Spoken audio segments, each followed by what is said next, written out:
We continue our Back to School series with local superintendents as students across our area prepare to enter the classroom.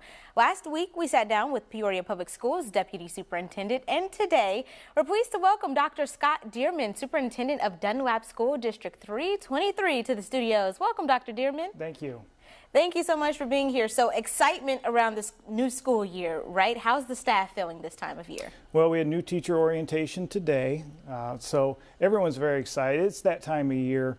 Summer break is nice, but we also are excited to have our kids back in the classroom and get back to business. Yeah, and speaking of excitement, that multi-million-dollar sports complex, how's that coming along? Very well. Should be open by the end of the month and will provide great opportunities for our students. Yeah. So you started off in this decades ago, right, as a teacher, and worked your way up into this leadership role, but now you're in this different educational landscape in a sense. Correct. So how do you use your previous experience as a teacher to lead a district now?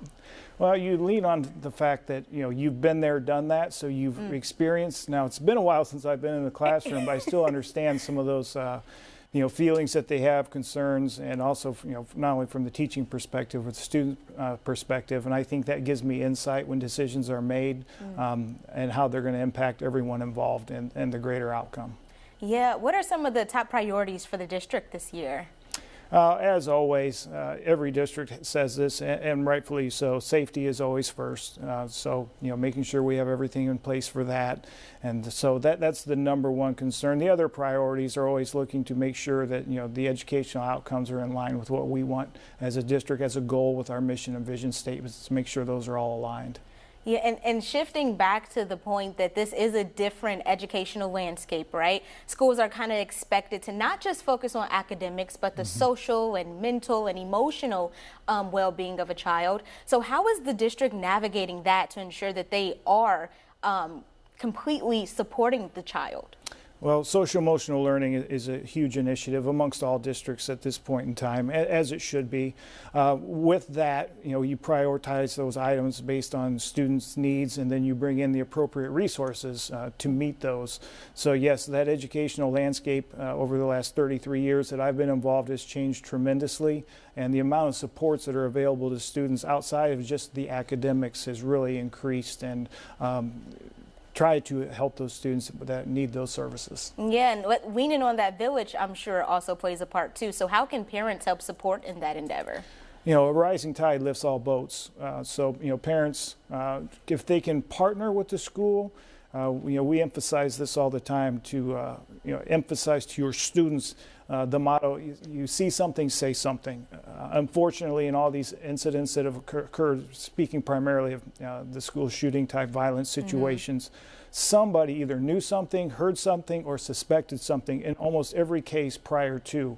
And the students are privy to more information than we as adults are. So they are our first line of defense, so it's important we get them to communicate with us. Yeah, and that communication requires a sense of community. And as the superintendent, you got the staff leaning on you, the district leaning on you, teachers and parents, everybody. So what do you do to ensure that you all are building that community trust? Well, no one is as smart as all of us. So building that community, working together, collaborating, allowing opportunities for people to provide their input and perspective, and then surrounding yourself with good people is certainly beneficial. Of course. And as the first day approaches, any last minute things that parents need to know in regards to deadlines or important dates? Just, check your emails. We try and communicate as far as those important deadlines, getting back to normal routines. As parents, we can get a little more relaxed during the summer, let those kids stay up a little later, sleep in a little bit, but you don't want to try and reverse those and get back to normal routines the day before. So if they can start some of those things earlier, make sure the vaccinations and medical stuff is up to date. Going over the bus stop information with their students if they ride the bus, the routine for that. If they're a walker, what routes do you want them to take? Communicating with the school, who has permission to pick your child up if they get picked up, who doesn't, and those types of things. Oh, great things. Dr. Dearman, thank you so much for your time, and I wish Dunlap a successful school year. I appreciate that. Thank you very much. Thank you. We'll be back with more Midday after the break.